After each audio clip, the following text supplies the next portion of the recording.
আসসালামু আলাইকুম। কেমন আছেন বন্ধুরা? আশা করি ভালো আছেন। আজ আমি একটি নতুন রেসিপি নিয়ে আসছি। আজ আমি ভেজিটেবিল চপ বানিয়ে দেখাবো। তার জন্য দেখুন এখানে কিছু গাজর, বিট ও আলু নিয়েছি। গাজর ও বিটটা আমি এইভাবে একটা কুড়নি দিয়ে কুড়ে নেব।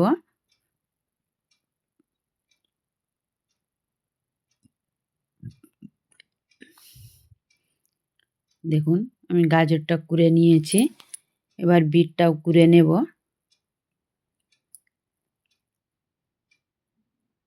আপনারা চাইলে কুচি কুচি করে কেটেও নিতে পারেন। আমি এইভাবে গ্রেট করে নিয়েছি।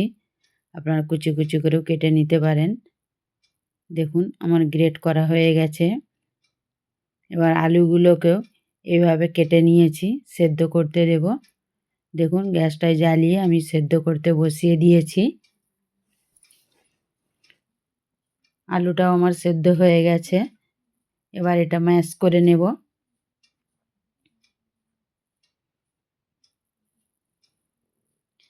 আলুটা সেদ্ধ করার সময় লক্ষ্য রাখবেন যেন পানি না থাকে, তাহলে প্যাচপ্যাচে হয়ে যাবে, ভালো লাগবে না।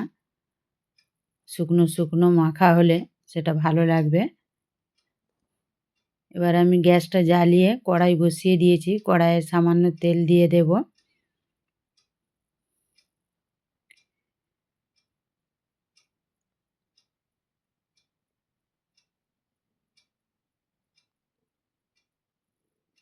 তেলটা গরম হয়ে গেছে। এবার এখানে সাদা জিরে আমি কিছু দিয়ে দিচ্ছি।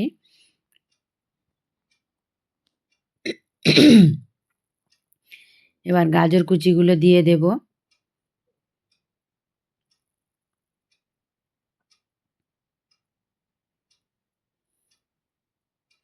দিয়ে একবার ভালো করে নেড়ে নেব।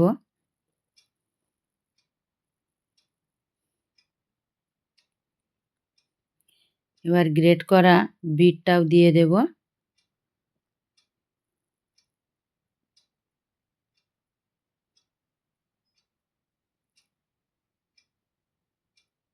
দিয়ে আবারও ভালো করে সব কিছু একসাথে মিক্স করে নেব। বিট ও গাজরটা যাতে ভালোভাবে মিক্স হয়ে যায়।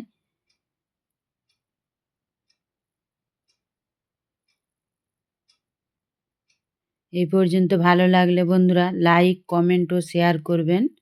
যারা আমার চ্যানেলটি এখনও সাবস্ক্রাইব করেননি করে দেবেন। পাশে থাকা বেল আইকনটি ক্লিক করে দেবেন, যাতে করে কোনো ভিডিও আপলোড করার সাথে সাথে নোটিফিকেশনটা আপনাদের কাছে পৌঁছে যায়। আমার এটা ভালোভাবে মিক্স করা হয়ে গেছে। এবার এতে নুন দিয়ে দেবো, স্বাদ অনুযায়ী নুন। আর 1 চামচ গোলমরিচ গুঁড়ো দিয়ে দেব। দিয়ে আবারও ভালো করে মিক্স করে নেব।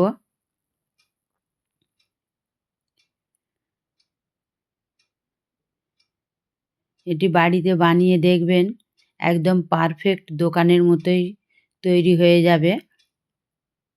ভিডিওটি না টেনে পুরোটা দেখবেন, তাহলেই দেখবেন যে একদম পারফেক্ট দোকানের মতোই টেস্টি হয়েছে। এবার এটা আমি চাপা দিয়ে 5 মিনিটের জন্য গাজর ও বিটটা সেদ্ধ হতে দেব। দেখুন 5 মিনিট হয়ে গেছে আমার, এবং গাজর ও বিটটা সেদ্ধ হয়ে কত কমে গেছে দেখেই বুঝতে পারছেন, অল্প হয়ে গেছে, তার মানে এটা আমার সেদ্ধ হয়ে গেছে। এবার এর সাথে আমি আলু সেদ্ধটাও দিয়ে দেব। আলু মাখাটা দিয়ে আমি ভালোভাবে মিক্স করে নেব। আলুটা ভালোভাবে মিক্স করতে হবে, নইলে ডেলা ডেলা পেকে যাবে, সেটা মুখে লাগবে, এবং ভালোভাবে মিক্স না হলে এটা আমরা শেপটা দিতে পারবো না। দেখুন আমি ভালোভাবে মাখিয়ে নিয়েছি।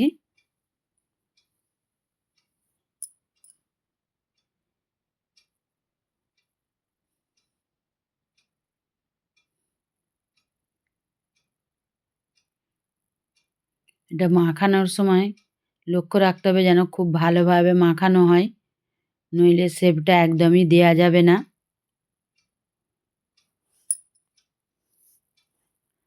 আর এখানে আমি ব্রেড ক্রাম্বস দেব। 1 বাটি বা একটা ব্রেড পুরোটা আমি ব্রেড ক্রাম্বস করে নিয়েছি। দেখুন আমি দুবার ধরে মাখাবো, একেবারে দেব না। একেবারে দিলে নাড়তে অসুবিধা হবে, মাখাটা ভালো হবে না। সেই জন্য আমি দুবার ধরে দেব। দেখুন আবারও দিয়ে দিলাম। আবারও বলছি বন্ধুরা, যত ভালোভাবে মাখা হবে তত ভালো হবে, শেপ দিতে সুবিধা হবে। আর এখানে আমি চিনির 1 চামচ চিনিকে গুঁড়িয়ে আমি এটা দিয়ে দেব, হালকা মিষ্টি। দেখুন মাখানোটা কত সুন্দর হয়েছে। এইভাবে পুরোটা দেখবেন, দেখলেই বুঝতে পারবেন কিভাবে মাখাচ্ছি। এইভাবে মাখিয়ে নেবেন, নিয়ে রেস্টে আমি 1 মিনিটের জন্য রেখে দেব। দেখুন 1 মিনিট পর আমি তুলে নিচ্ছি। নিয়ে দেখুন আমি শেপ করে দিচ্ছি। আপনার হাতের দিকে চেয়ে দেখবেন, তাহলেই বুঝতে পারবেন শেপটা আমি কিভাবে করছি।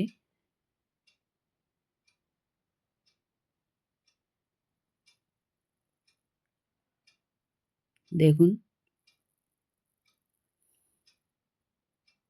আবারও একটা আমি দেখিয়ে দিচ্ছি।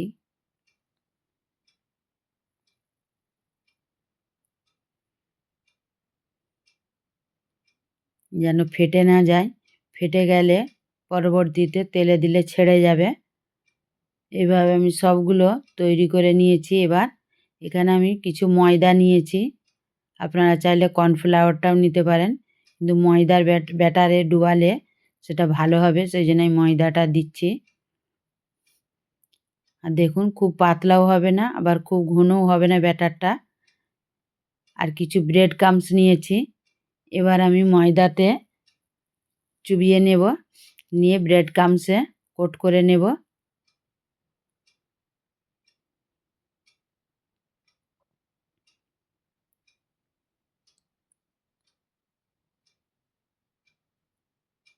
দেখুন এইভাবে আমি কোট করে নেব। আমি 2টো কোট করব, আপনারা চাইলে একটাও করতে পারেন, কোনো অসুবিধা নেই। 2টো করলে কোটটা একটু মোটা হবে, কিন্তু স্বাদের কোনো পার্থক্য হবে না।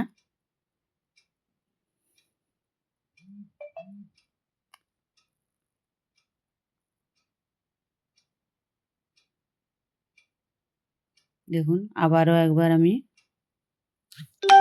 কোট করে নেব।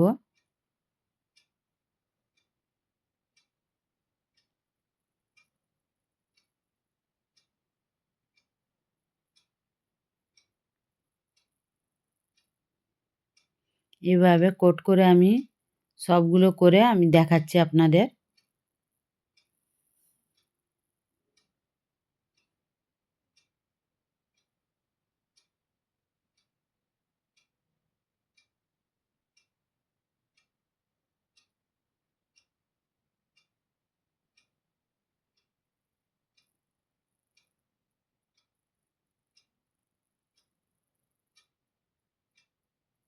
দেখুন সবগুলো আমার হয়ে গেছে। এবার গ্যাসটা জ্বালিয়ে আমি কড়াই বসিয়ে দিয়েছি, তেল দিয়ে দেব। ভাজার জন্য আমি এটা ডিপ ফ্রাই করব, সেই জন্য তেলটা একটু বেশি দিতে হবে। দেখুন তেলটা আমার গরমও হয়ে গেছে। এবার একে একে চপগুলো দিয়ে দেব। তেলটা একটু বেশি গরম করতে হবে,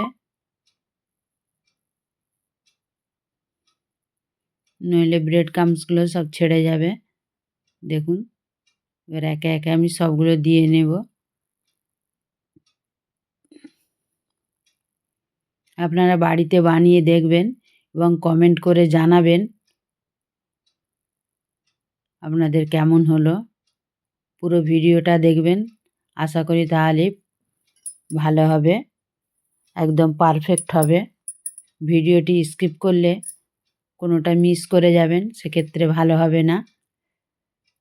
তাই অনুরোধ করছি পুরো ভিডিওটা দেখে তবেই তৈরি করবেন এবং কমেন্ট করে জানাবেন আমাকে কেমন হলো। দেখুন হালকা হাতে খুব সাবধানে উল্টে দেব।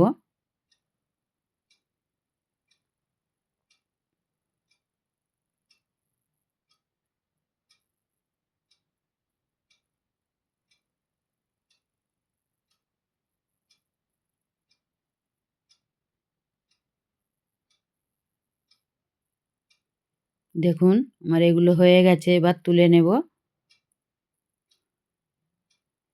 খুব বেশি ভাজবো না, তাহলে পুড়ে যাবে, তেতো লাগবে, ভালো লাগবে না। বাদামি কালার করে ভেজে নেব।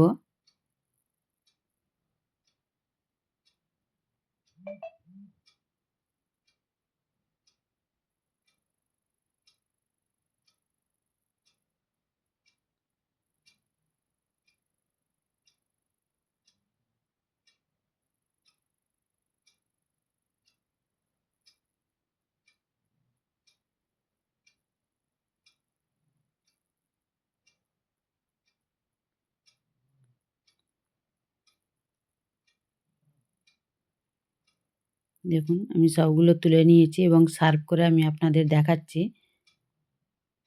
দেখুন কালারটাও কত সুন্দর হয়েছে।